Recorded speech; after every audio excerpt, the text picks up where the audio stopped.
What's happening, everybody? We're out here today working on the El Camino some more.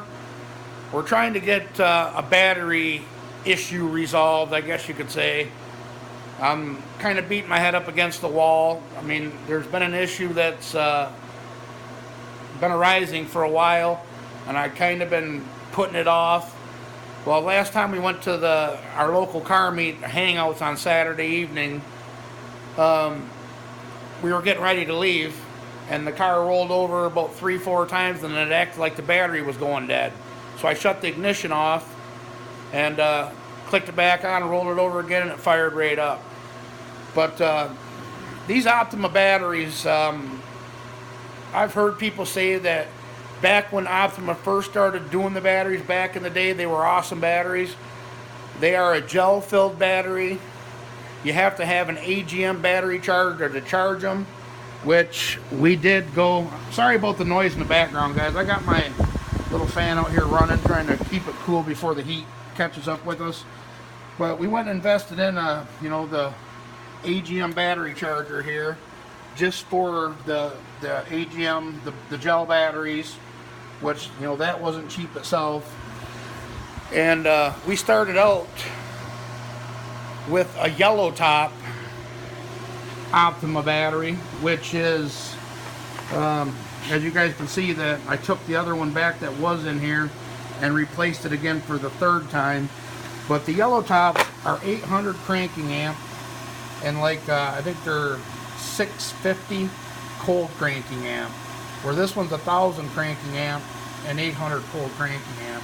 So we upgraded last year when I thought the battery was taking a shit, from the yellow top to the red top. Well, even after me switching to the red top, it seemed to do the same thing. So I don't know if it's my starter that's only letting it crank over a couple times before it tries acting like the battery's going dead. Because now that we have the MSD system on here, these take, what is it? I think you got to have 9 volts, at least, cranking 9 volts in order for the MSD to fire. It might even be a little bit more. I'd have to check to see actually what that box requires to fire. But, yeah, it's really been bugging me, so I figured I'd do a video today and see what you guys think. We do have another starter. The boy picked up when we were doing the build on the Monty. He bought a mini starter after the fact, after he robbed my big block high torque starter for his car. I made him replace it with that. We were going to switch it out, put this on the small block, and me take my big block high torque mini starter back, but it never happened, so I'll probably just end up using this on here. Like I said, this mini starter that's in here has been on this car for years and years, but I really don't seem to think it's the starter, because it even does it when it's cold. I could see if it got hot, from the headers going down there and heating the starter up, but it would do it when it's sitting out here in the garage in the winter with the battery tender on. You get 3 to 4 rotations out of the engine, and it just seemed like it does, goes right dead. Not click, click, click dead, but where it goes real slow. You shut the ignition off, you turn the ignition back on, you roll it over again, it spins fast again, then goes down again. So we're gonna throw this on the battery charger just to see where it's at. Put it on a trickle charge while I'm gonna do a little bit of upgrading while I'm in here, while I got the battery out of it. We ended up switching out too. You guys remember we switched out to I think that's a 200 amp one wire alternator. So we upgraded to that because we are running dual electric fans, electric fuel pump. So we upgraded the alternator, the charging system. We used, I think it's got a 6 gauge one wire coming off the back to the battery. But I'm gonna give this Optima one last chance before I switch it out. And only reason I haven't switched it out yet is because when we first went to Optima, I got rid of the homemade battery tray that the old owner had just cobbled in here, and we ended up buying a billet battery tray that fits the Optima batteries, and that's all they fit. You know, if I was to go back to like a Die Hard, or even the old Never Starts from Walmart, which is a Group 34 battery, which this is a Group 34. You guys can tell here, they're 3478s, so it's a Group 34 battery. The standard Never Starts or Die Hard or Interstate, their 34s are a little bit wider and a hair taller, so it won't work with this battery tray setup that we have, this billet battery tray setup. So in order for me to get away from the Optimas here, we would have to completely fab up a new battery tray in here, which wouldn't be the end of the world. I mean, the way the old owner had this battery tray sat in here was unbelievable. I definitely wasn't comfortable with it, but I ran it for the first couple of years I got the car going. And you know, you just got to pick it. You got a little nitpick at stuff and upgrade as you go. But yeah, so that's where we're at, guys. And we've been doing a lot of tuning on. Speaking of Tyler and the mini starter, as you guys probably seen in my one video, he's been doing a little bit of hood rat action, some street racing, and he's actually been doing pretty good. A couple guys that he met has started a top 10 list here in our local area, and he was interested in doing it, so we talked about it, and I told him, yeah, you know, I would give him a hand getting the car ready, set up, tuned, and he's actually been doing pretty good at it. First race he did, he raced the newer style Mustang with the 4.6 liter in it, but it had the belt-driven supercharger, and he won that race. And then just recently, which I'll add into this video at the end, he raced a Charger a couple times. The first race he gapped them bad. Second race, Tyler actually spun, which was unbelievable. They spinning them 10-inch, you know, the 28 by 10s, and it was a close race, but he still nudged them out at the end. And it was a Hemi Charger with some Hellcat mods, Hellcat injectors, some mods like that done. So that's pretty awesome. He also starting his own YouTube channel, which I'll drop a link to his channel in the description. We'll show him some love, if you guys would. And we're gonna be getting the battery on the Charger. Like I said, I want to kind of clean up a few wires while I got the battery out. But we're also going to be getting the car cleaned up. We're going to be taking it to the car meet tomorrow again with a couple of friends from our area that is also a YouTube channel, which I'm going to introduce you to them guys tomorrow and show you their cars, or you know, the channel's cars, which is pretty badass. They're awesome people. They reached out to me last week, and they were having issues with one of their cars, and I went over and helped them figure it out, and hooked them up with the old HEI Pro Billet distributor, because that's where I narrowed the problem down to, was his distributor. And he says it's never run that good since they've had the combination together, so that's awesome. But that'll be tomorrow when we take the El Camino out and get it set up at the car show, or the car meet. It ain't a car show, but I'll show you their vehicles, and we'll drop their channel link in the description on that video tomorrow. And we got to work on Ty's car a little bit more too coming up, because on his last race, he got back to the house here, and I noticed that the driver's side rear tire, the sidewall had a dark black ring where it looked like it squatted hard and grabbed the fender or the quarter panel a little bit and put a nice mark in the tire all the way around. And he says, well, that's from the G-body torque of the engine. I'm like, it torques the other way. It always torques to the passenger side, son. And but I think he's got a bad spring in there, and it's squatting that side harder when it's, you know, coming up. It's kind of dropping the driver's side.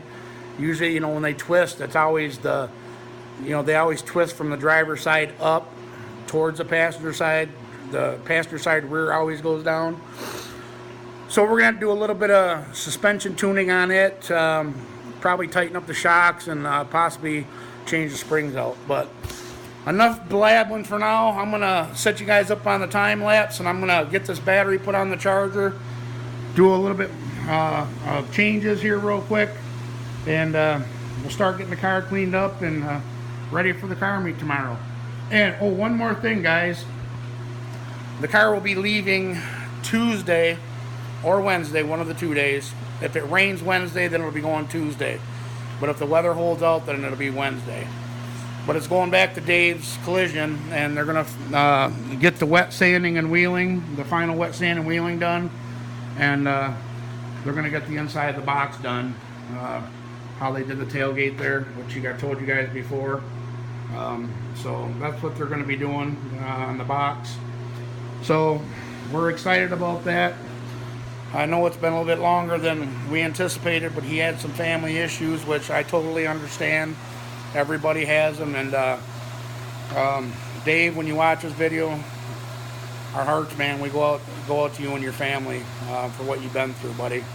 So anyways, guys, I'm going to put you guys on a time lapse, and I'm going to get to work before the heat starts hitting. As you guys probably hear the fan in the background, I haven't even opened up the shop doors yet. Trying to hold the coolness in as long as I can. So, but I got to get to work because the heat's coming. Hang with us.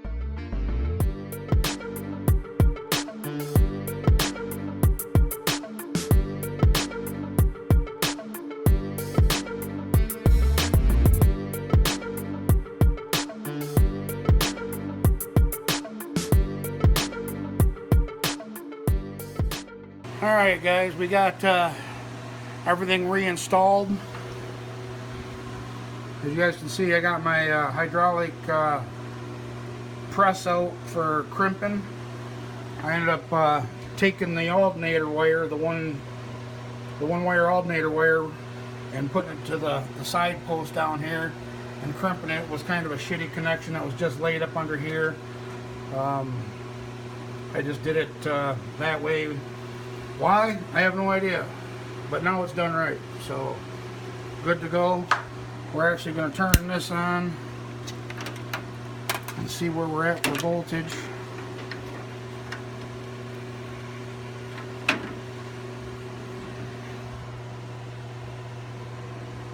$12.57. So we'll go in here and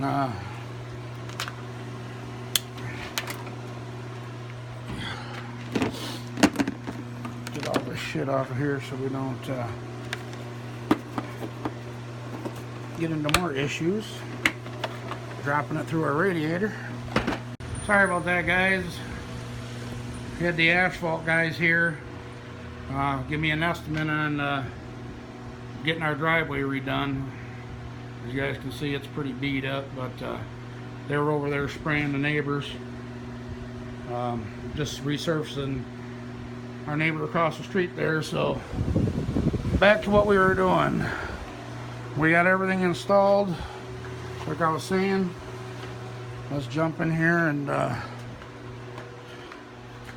see how she rolls over. We know we're at 12.7.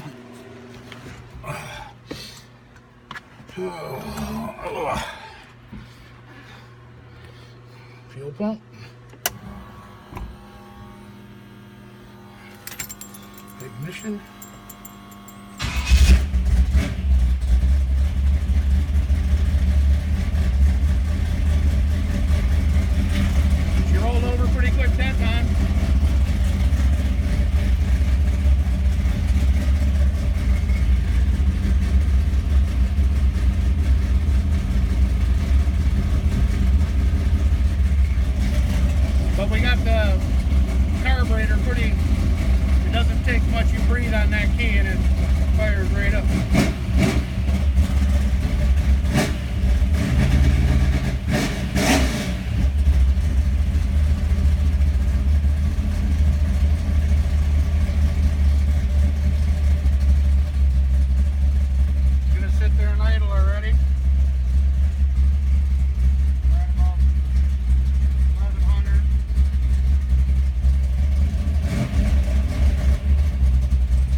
like I said, hopefully it wasn't that starter. I've never had an issue with the starter.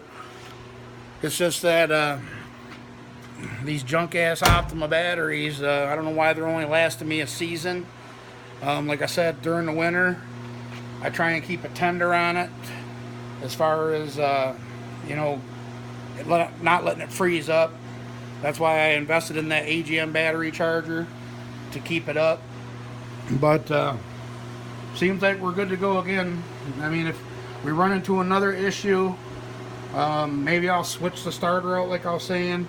We'll put that mini starter in here and see if that was the issue, but I don't think that was the issue, like I was saying.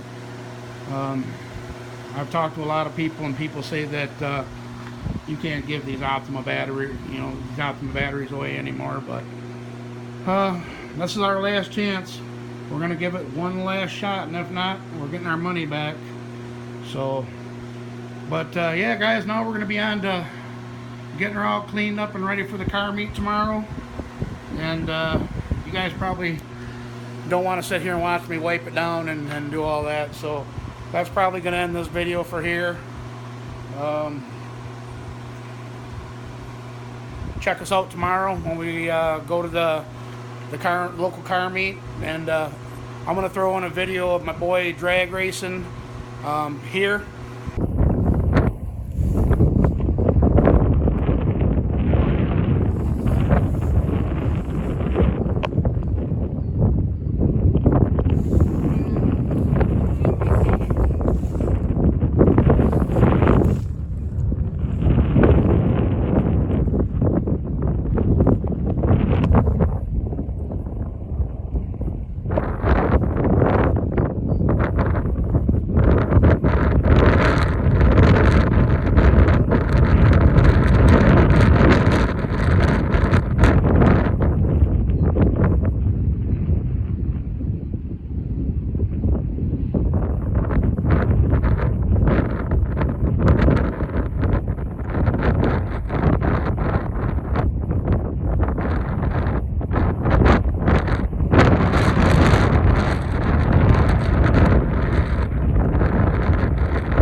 Pretty awesome, huh? He's doing good. He actually raced that Charger 3 times, like I was saying. And first one, he gapped him pretty bad. Second one, the guy left his car in reverse, so they had to start over again. And the third one there, Tyler actually spun. So it is what it is, but he still won. He's doing good. He's on the local area top 10 list for the Bay City area here. He's number 4 on it. So we'll keep tuning on his car. We'll keep helping him out and let him do what he wants to do, you know, as far as drag racing goes. I'm supportive. I love it.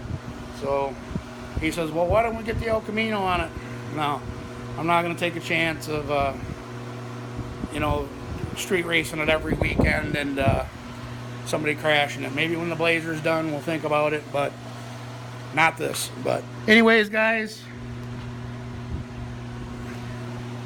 that's going to wrap it up for this video. As usual, I really appreciate everybody for watching. Don't forget to like, comment, share, subscribe, and we'll catch you guys on the next video. All right, bye-bye.